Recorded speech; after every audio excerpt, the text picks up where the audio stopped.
I'm Christian Manderfield, and this is my Sinclair C5, brainchild of Britain's own Sir Clive Sinclair and an icon of the mid-1980s. To some, the C5 was a freak of evolution that became victim of natural selection. But to others, it was a work of genius, light years ahead of its time. A new electric vehicle. The long-awaited Sinclair electric car. I mean, how do you drive it? Where are the controls? Under your thighs. There's a handlebar under the thighs. The three-wheeler has a top speed of 15 miles an hour. Anyone over 14 can drive one without a license. It's an electric car. It's not. It's really a futuristic tricycle with an electric motor. For months, I had been planning a journey to push my C5 to its limits and take it on the trip of its life. What kind of man dreams up such a machine? And why do people continue to love it, despite the cruel sniggering that accompanies its every move? First, I must go back to see the empire that spawned the C5. I will head to nearby Cambridge, where things really started to get interesting for Clive. Get your motor running. Head out on the highway, looking for adventure. Clive began life in Richmond. He was clearly sharper than most of the tools in Surrey, and soon outgrew that particular pond with his ambitious and inventive nature. Clearly a mind such as his was more at home in Cambridge.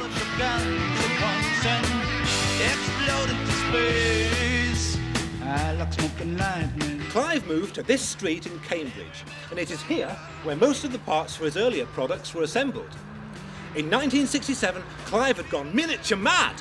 Having had success with tiny radios and the first pocket calculator, Clive had another miniature world's first, the portable TV.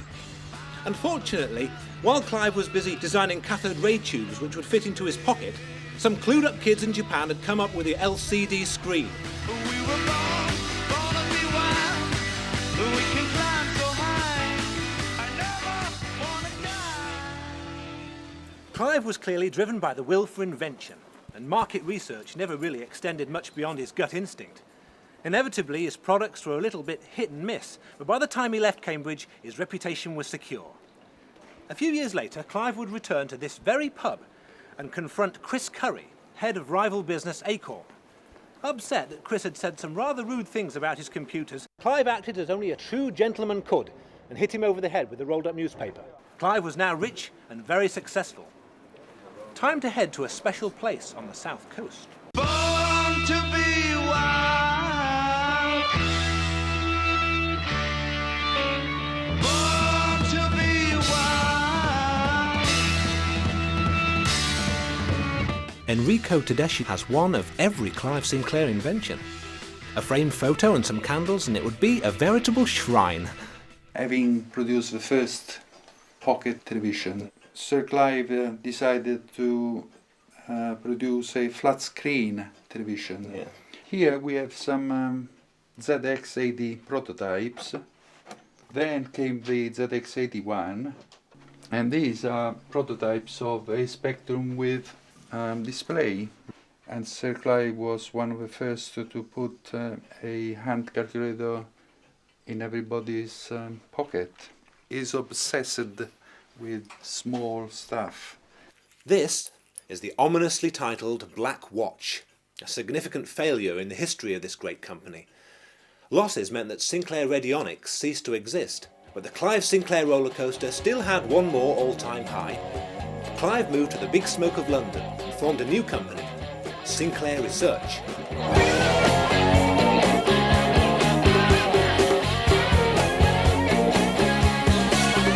Clive's finest hour was, without doubt, his gargantuan onslaught on the home computer market. Here, at the Wembley Computer Fair, during the dawn of the 1980s, he launched the ZX80, and several models later, he had defined an industry. His computers were a great success, affordable, functional, and most importantly of all, they had ace games. Never one to rest on success, Clive had bigger plans in mind.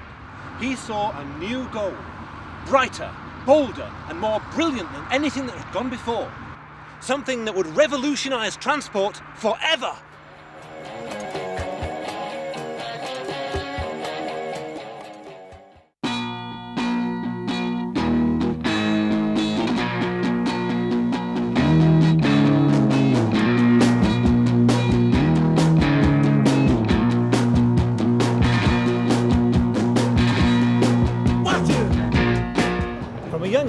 Clive had been interested in electric transport. Always seeming to enjoy public acclaim beyond financial success, it's no wonder that he aspired to be the one who banished the petrol car to the history books. In 1980, research into the C5 stepped up a gear. This career-long dream was about to come into startling fruition. The slow-turning wheels of electrical transport had been set into motion, and nothing was going to stop them! There is one great problem with electric cars that no one has yet solved. Batteries just don't deliver as much power as petrol. Of course, if you're a genius, you don't let little things like that bother you. But what's the fun in making batteries? Time would be better spent ensuring the thing looked like it had just flown here from the year 3000. During the 1980s, there was one true authority on cutting-edge technology, and that was the great BBC institution Tomorrow's World. Judith Hann was the presenter, who had the pleasure of introducing the C5 to the unsuspecting public. Well, we all thought it was a bit wacky. They're high-tech tricycles. I did actually drive it myself around the studio. We built a ramp and I had to take it uphill and round and about. But to me, it was just small. Open-topped and slow. I didn't feel convinced of its reliability. They have a very limited range and performance. And I also felt very vulnerable in it. There have been some worries voiced about its safety. I wouldn't really fancy driving around London in it. Here at Alexandra Palace, the C5 was launched in all its electrical glory on the 10th of January 1985. It had a top speed of 15 miles per hour, which meant that anyone over 14 years old could drive it without a licence. It was lightweight, and it could go a distance of 20 miles on a full battery charge. There was no need for road tax, and it looked like a spaceship. The dream was here, and it was yours for only £399. With bated breath, the press and the public awaited its launch.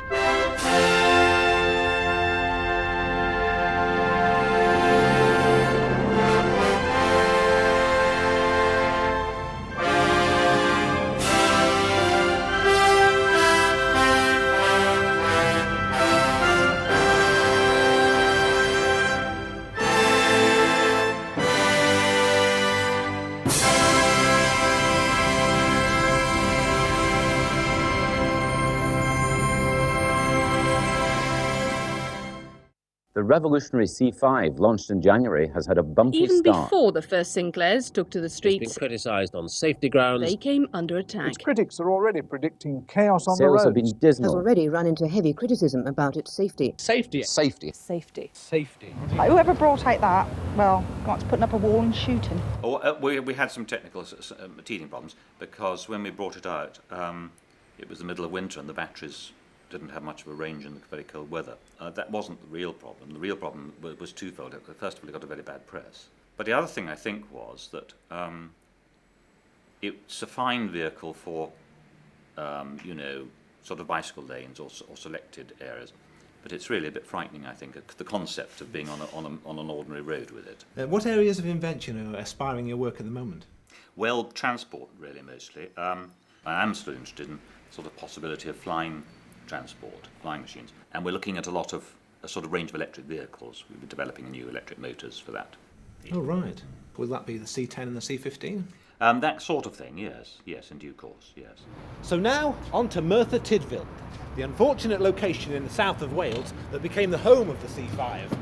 The electric trike was manufactured there by Hoover, a company better known for washing machine motors. They were gifted the contract for a projected 200,000 vehicles per year. Before we progress any further, one thing should be straightened out. Whatever Clive would have you believe, electric cars are not new. In 1902, the Phaeton was created. It was an electric car with a range of 18 miles and a top speed of 14 miles per hour. Sound familiar? By the 1920s, better roads meant that cars needed a longer range, and so gasoline cars were considered the future of motoring. The electric car was left in the dust, waiting for someone to resurrect it. Waiting for someone to reinvent the Phaeton in the shape of a large white shoe and set it free once again on the open roads. So what exactly went wrong with the C5? Well, you may have noticed that I left Cambridge 2 days ago, and I've only just reached Wales. And I've had exhaust fumes blowing in my face for most of the journey. The 15 mile per hour top speed turned out to be a bit ambitious, as did the 20-mile range. Safety concerns also are a major issue. The height means that I'm about eye level with a juggernaut's wheel. Despite Clive's claims that the C5 could hit anything with tremendous force and just bounce back, most customers were more concerned with how their heads would bounce in such an incident. James Tighe of the British Safety Council can consider his hands most blood-soaked for being the most vocal critic. Clive threatened to sue him, but saving his business seemed a more worthwhile distraction. Clive battled bravely against the Goliath of bad publicity. He attacked his critics and hired teenagers in several major cities to ride round in C5s all day to help gain public acceptance. Foreign markets were explored. Surely Holland, the most cycle-friendly nation, would embrace this clean future of transport? No. The Dutch government banned the vehicle outright for safety concerns. After £20 million of investment, the C5 just wasn't selling. Here at the Hoover plant, just 3 months after its launch, the batteries on the C5 finally ran flat. After just producing 10,000 vehicles, production was stopped and the C5 was considered best placed in a museum. When we first received the drawings, they were kept very securely under lock and key in the safe, actually. The first prototype arrived at Merthyr in a very large box and was immediately christened the Coffin. Constantly press sniffing around, attempting to take photographs, and indeed one, I think it was the Daily Mirror, one paper did actually get a shot of the C5, a blurred image of it. Not that it was going that fast. At what stage was production of the C5 wound down? There's a school of thought which would say it never really wound up. We had this capability of producing 3,000 on one line, and we never really got up to 3,000. Within a matter of 2 months, the thing was started and finished. In 2 months? 2 months. There was a sense of failure. It was disappointing. Goodbye to you, my trusted friend. We've known each other since we were 9 or 10. Together we've climbed hills and trees, learned of love and ABC, skinned our hearts and skinned our knees. Goodbye, my friend, it's hard to die. On the 4th of November 1985, Sinclair Vehicles went into liquidation, with 4,500 unsold C5s and a mountain of debt. The sun had finally gone down on the C5, and it had taken everything in close proximity down with it.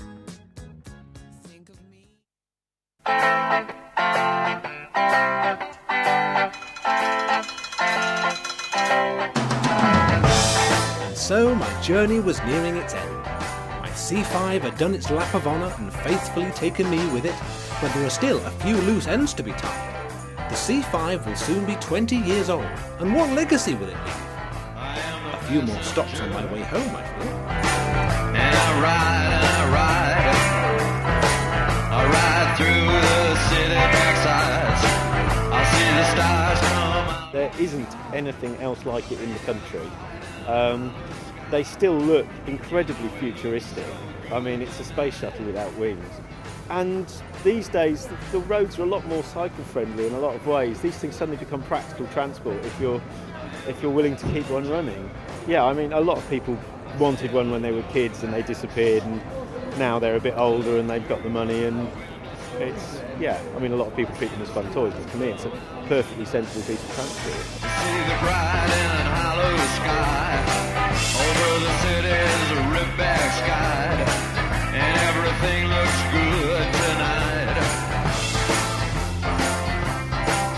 Singing la la la la la la la la la la la. I don't think you get missed when you're in a C5. There's no way that people drive past without looking or shouting or waving or making some comments.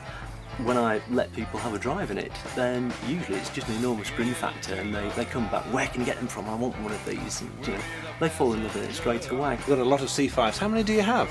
It's about 6 or 7 now. I don't think it's obsessive, but some people might disagree. I think my wife might disagree with that one. But it's not something that I set out to do. It just happened that way. I wouldn't part with them now. My wife would part with them tomorrow, but there's no way that I'm going to part with them. They are my babies.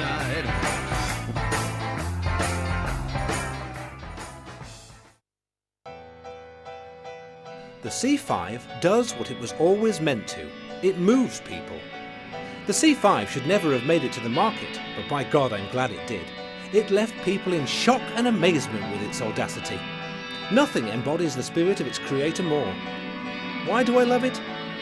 All I know is that I love it for its shortcomings as much as its successes. For most, the C5 is just a passing memory, but for me and hundreds of others, it's so much more.